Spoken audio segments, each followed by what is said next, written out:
Baik, bismillahirrahmanirrahim. Assalamualaikum warahmatullahi wabarakatuh. Eh, Kami dari kelompok 6 akan membahas tentang Pancasila sebagai paradigma pembangunan. Adapun submateri yaitu yang pertama pengertian paradigma, yang kedua Pancasila sebagai paradigma pembangunan, yang ketiga paradigma pembangunan pendidikan, yang keempat paradigma pembangunan ideologi, yang kelima paradigma pembangunan politik, yang keenam paradigma pembangunan ekonomi, dan yang ketujuh yaitu paradigma pembangunan sosial budaya. Nah, untuk memanfaatkan waktu yang ada, kami akan melangkah ke materi yang pertama yaitu pengertian paradigma yang akan dijelaskan oleh rekan saya. Bismillahirrahmanirrahim. Assalamualaikum warahmatullahi wabarakatuh. Perkenalkan, nama saya Arya Ibra Haris dengan NIM F0811911049. Kali ini saya akan membahas tentang pengertian paradigma. Kata paradigma itu sendiri berasal dari Inggris abad pertengahan yang merupakan kata pinjaman dari bahasa Latin pada tahun 1483 yang berarti bahwa paradigma model atau pola. Kemudian dari segi bahasa Yunani yaitu para yang artinya sebelah ataupun di samping, dan kata digma yang artinya teladan, ideal ataupun arketip. Sedangkan secara terminologis, istilah paradigma diartikan sebagai sebuah pandangan ataupun cara pandang yang digunakan untuk menilai dunia atau alam sekitarnya, yang merupakan gambaran ataupun perspektif umum berupa cara-cara untuk menyelesaikan berbagai macam permasalahan dunia yang sangat kompleks. Kemudian ada pengertian umum paradigma adalah sebagai pendapat awal yang secara teoritis dapat dijadikan sebagai suatu sumber hukum, metode, serta penerapan dalam ilmu pengetahuan. Pancasila sebagai paradigma dapat diistilahkan sebagai sumber nilai, kerangka berpikir, orientasi dasar, sumber asas, serta arah dan tujuan dari suatu perkembangan, perubahan, dan proses, sehingga dapat diartikan bahwa Pancasila sebagai asas atau dasar kehidupan bermasyarakat, berbangsa, dan bernegara. Paradigma berkaitan erat dengan prinsip-prinsip dasar yang menentukan berbagai macam pandangan manusia terhadap dunia sebagai bagian dari kehidupan. Kemudian menurut para ahli, pengertian paradigma adalah menurut George Ritzer tahun 1980 bahwa pandangan mendasar ilmuwan tentang apa materi pelajaran harus dipelajari oleh cabang ilmu atau disiplin, dan aturan yang harus diikuti dalam menafsirkan informasi yang dikumpulkan dalam menanggapi isu-isu ini. Kemudian Becker dalam bukunya yaitu Malleong tahun 2004 bahwa paradigma adalah seperangkat aturan yang menetapkan atau mendefinisikan batas-batas dan menjelaskan sebagaimana sesuatu harus dilakukan dalam batas-batas itu untuk berhasil. Kemudian Robert Friedrich bahwa paradigma adalah kumpulan tata nilai yang membentuk pola pikir seseorang sebagai titik pandangannya sehingga terbentuk citra subjektif sehingga terhadap realitas sehingga berujung pada ketentuan bagaimana cara untuk menangani realitas tersebut. Jadi, kesimpulannya adalah pengertian paradigma adalah kerangka berpikir mengenai hal-hal yang esensial dilakukan yang berdasar dari pandangan para ilmuwan agar dapat dijadikan suatu tolak ukur arah atau tujuan dari sebuah kegiatan. Pancasila sebagai paradigma pembangunan. Pancasila sebagai paradigma pembangunan adalah nilai-nilai dasar Pancasila yang dijadikan sistem acuan dan tolak ukur sebagai landasan untuk melakukan perubahan yang direncanakan guna mewujudkan cita-cita masyarakat dalam pembangunan nasional. Pancasila merupakan dasar negara Indonesia, sementara negara merupakan suatu wilayah yang memiliki persekutuan manusia yang hidup di dalamnya. Dengan demikian, Pancasila sebagai landasan dan tolak ukur dari penyelenggara bernegara tersebut termasuk dalam melaksanakan pembangunan nasional. Pembangunan nasional Indonesia adalah paradigma pembangunan yang terbangun atas pengalaman Pancasila, yaitu pembangunan manusia Indonesia seutuhnya dan pembangunan masyarakat Indonesia keseluruhan, dengan Pancasila sebagai landasan tujuan dan pedoman. Tujuan pembangunan nasional tertuang dalam Undang-Undang Dasar 1945 alinea keempat, yaitu melindungi segenap bangsa Indonesia dan seluruh tumpah darah Indonesia, memajukan kesejahteraan umum, mencerdaskan kehidupan bangsa, dan ikut melaksanakan ketertiban dunia yang berdasarkan kemerdekaan, perdamaian abadi, dan keadilan sosial. Nah, untuk mewujudkan hal tersebut, terdapat tantangan yang harus dihadapi, yaitu yang pertama konseptual, dan yang kedua kelembagaan. Nah, tantangan konseptual itu memahami dan merumuskan nilai Pancasila secara sungguh-sungguh tentang suatu perubahan yang terjadi pada masa sekarang. Dan yang kedua itu kelembagaan. Maksudnya mengaplikasikan dan menuangkan nilai-nilai Pancasila ke dalam sistem politik dan sistem kenegaraan kita. Assalamualaikum warahmatullahi wabarakatuh. Perkenalkan, nama saya Imam Bari Bagaskara Kohafa. Di sini saya akan memaparkan materi tentang Pancasila sebagai paradigma pembangunan pendidikan. Baik, saya akan lanjut saja. Salah satu aspek dalam paradigma pembangunan ialah peran Pancasila sebagai paradigma dalam pembangunan pendidikan. Pendidikan adalah proses pengubahan sikap dan tingkah laku individu atau sekelompok orang dalam usaha untuk mendewasakan manusia melalui upaya pengajaran. Di dalamnya juga terdapat pengembangan kepribadian dan keahlian-keahlian tertentu. Intinya, pendidikan berfungsi untuk mendidik manusia dengan upaya menghasilkan generasi yang unggul dalam berbagai bidang dan memiliki kualitas untuk suatu bangsa. Di berbagai negara terdapat banyak instansi pendidikan. Contohnya di Indonesia, instansi pendidikannya memiliki jenjang dari TK, SD, SMP, SMA hingga perguruan tinggi. Semua itu telah ditetapkan berdasarkan tingkat perkembangan para peserta didik, keluasan bahan pengajaran, dan tujuan pendidikan yang dicantumkan dalam kurikulum.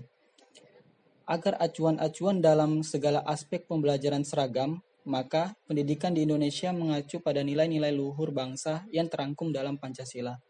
Oleh karena itu, dihimpunlah pendidikan di Indonesia menjadi pendidikan nasional yang dipersatukan atas dasar Pancasila. Pendidikan nasional adalah pendidikan yang bertujuan mencerdaskan kehidupan bangsa dan mengembangkan manusia Indonesia. Kemudian dalam butir Pancasila, sila kelima yang berbunyi keadilan sosial bagi seluruh rakyat Indonesia. Hal tersebut menegaskan bahwa manusia pada hakikatnya memiliki harkat dan martabat dalam sikap saling toleransi, terutama keadilan dan kesamaan hak untuk mengembangkan dirinya. Salah satunya yaitu di bidang pendidikan dalam rangka memajukan kesejahteraan bagi seluruh rakyat Indonesia. Itulah pentingnya mengimplementasikan Pancasila ke dalam pendidikan dan upaya-upaya yang seharusnya dilakukan oleh pemerintah agar memajukan bangsa melalui pendidikan. Namun pada kenyataannya, implementasi tersebut belumlah merata dilaksanakan di seluruh penjuru negeri. Masih banyak daerah-daerah yang terkendala untuk berkembang dalam dunia pendidikan karena faktor ekonomi, jarak, keadaan wilayah, dan minimnya tenaga pendidik. Selain itu, minimnya pemahaman rakyat Indonesia tentang arti pentingnya suatu pendidikan yang dapat membentuk kaum intelek yang bermoral dan beretika sesuai dengan Pancasila. Namun semua itu jelas masih dapat diupayakan selama kita, masyarakat negeri ini saling merangkul untuk menciptakan keharmonisan bangsa tanpa adanya kesenjangan sosial yang mengganggu jalannya kehidupan berbangsa. Selain itu, patutnya segala aspek kehidupan dapat dilandasi dengan Pancasila sebagai pedomannya. Karena semuanya telah tertuang ke dalam ideologi yang berasaskan ketuhanan, kemanusiaan, persatuan, kerakyatan, dan keadilan tersebut. Dapat disimpulkan bahwa Pancasila dapat dijadikan kerangka berpikir dalam pembangunan pendidikan. Pancasila dapat dijadikan sebagai ajaran, teori, filsafat pendidikan yang menjadi landasan dalam menyelesaikan permasalahan pendidikan. Dengan demikian, pendidikan di Indonesia akan menciptakan generasi muda yang tidak hanya mementingkan kecerdasan, tetapi moralnya pun menjadi sorotan utama. Terima kasih. Sekian. Baik, terima kasih atas kesempatan yang telah diberikan. Saya Andi Amorita Akila dengan NIM F0811919006 akan menjelaskan tentang Pancasila sebagai paradigma pembangunan ideologi. Sebagaimana yang kita ketahui, Pancasila merupakan ideologi terbuka NKRI, di mana ideologi berarti ajaran tentang pengertian dasar. Selain itu, Pancasila juga sebagai pegangan dalam menghadapi tantangan-tantangan bangsa, dan Pancasila sebagai ideologi bangsa Indonesia yang memenuhi 3 dimensi, yaitu dimensi realitas, dimensi idealitas, dan dimensi fleksibilitas. Yang pertama, kita akan bahas tentang dimensi realitas. Di sini, dimensi realitas maksudnya adalah nilai-nilai ideologi tersebut bersumber dari nilai-nilai yang real dalam kehidupan bermasyarakat. Pancasila memenuhi dimensi realitas ini karena nilai-nilai yang terkandung di dalamnya bersumber dari jiwa, kepribadian, dan nilai-nilai masyarakat Indonesia. Contoh penerapan dimensi realitas berdasarkan sila-sila Pancasila yaitu salah satunya dalam sila kedua, yaitu contohnya tidak membeda-bedakan suku bangsa. Nah, kemudian dimensi yang kedua yaitu dimensi idealitas. Maksudnya adalah ideologi perlu mengandung cita-cita yang ingin dicapai dalam berbagai kehidupan bermasyarakat, berbangsa dan bernegara, dan melalui dimensi idealitas inilah masyarakat atau bangsa mengetahui ke arah mana mereka harus membangun kehidupannya menuju cita-citanya. Pancasila memenuhi dimensi idealitas karena Pancasila mengandung cita-cita luhur tentang kehidupan yang didambakan, yaitu masyarakat yang adil, makmur dan sejahtera material maupun spiritual dalam wahdah NKRI. Contoh penerapan dimensi idealitas berdasarkan sila-sila Pancasila yaitu salah satunya sila ketiga, yaitu terwujudnya persatuan dan kesatuan bangsa. Nah, adapun dimensi yang terakhir yaitu dimensi fleksibilitas. Dimensi fleksibilitas maksudnya adalah penyesuaian irama terhadap perubahan negara dengan nilai-nilai Pancasila. Ideologi terbuka memiliki kesesuaian yang tinggi terhadap dinamika perkembangan masyarakat. Selain itu, ideologi juga harus merangsang masyarakat mengembangkan nilai-nilai dasar yang terkandung dalam ideologi untuk menjawab tantangan zaman.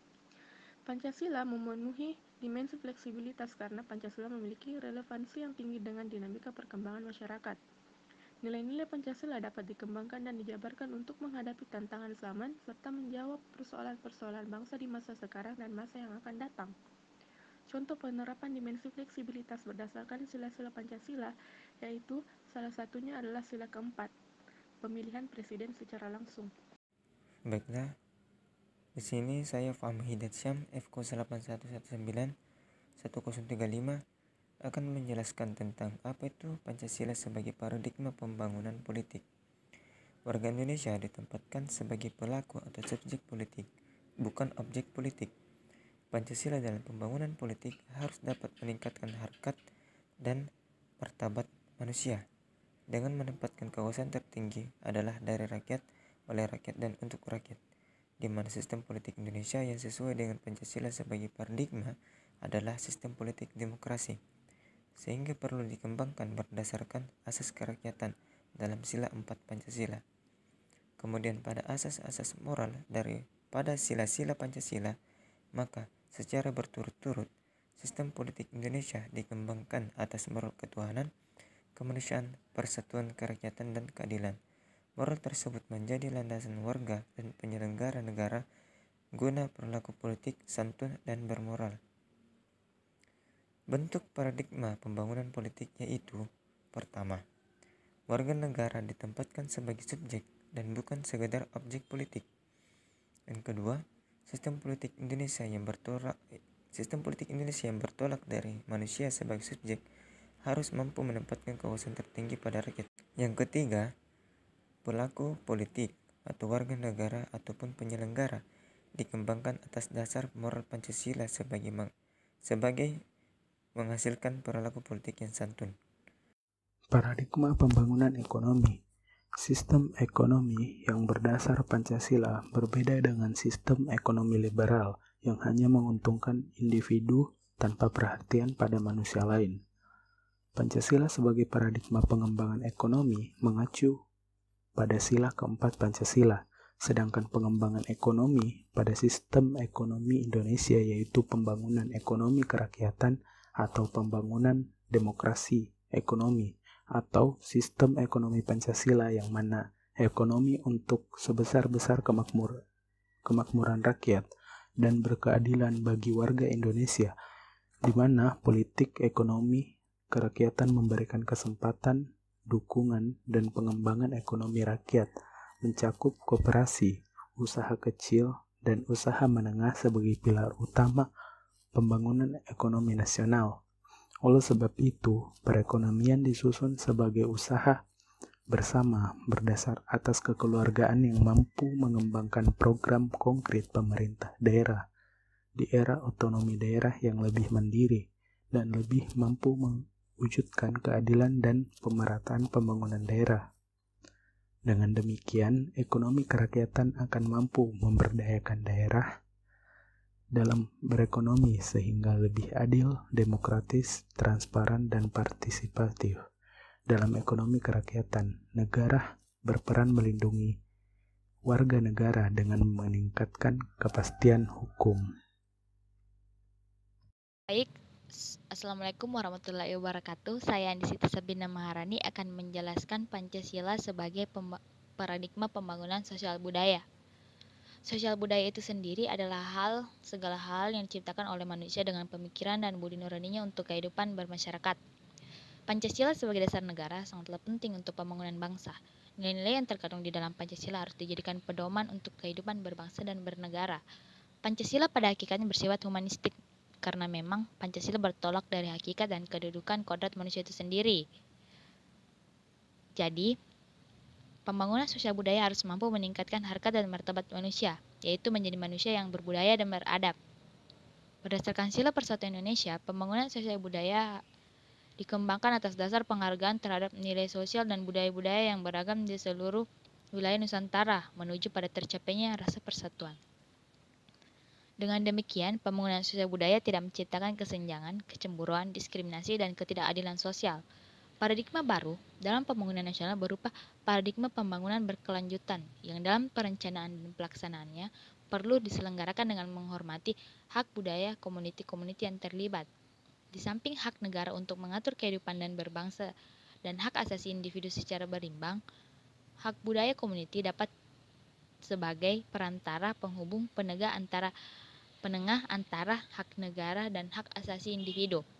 Paradigma ini dapat mengatasi sistem perencanaan yang sentralistik dan yang mengabaikan kemajemukan masyarakat dan keanekaragaman kebudayaan Indonesia. Jadi, Pancasila memuat nilai-nilai fundamental tentang sosial budaya bangsa Indonesia. Kelima sila dalam Pancasila berisi hal-hal sosial budaya di dalamnya. Oleh karena itu, Pancasila merupakan dasar, rangka, suasana bagi kehidupan kenegaraan dan tertib hukum negara Indonesia, sehingga memiliki sifat yang sangat menentukan bagi bangsa dan negara Republik Indonesia. Sekian dari saya. Terima kasih. Itulah materi dari kelompok 6, Pancasila sebagai paradigma pembangunan. Terima kasih telah menonton.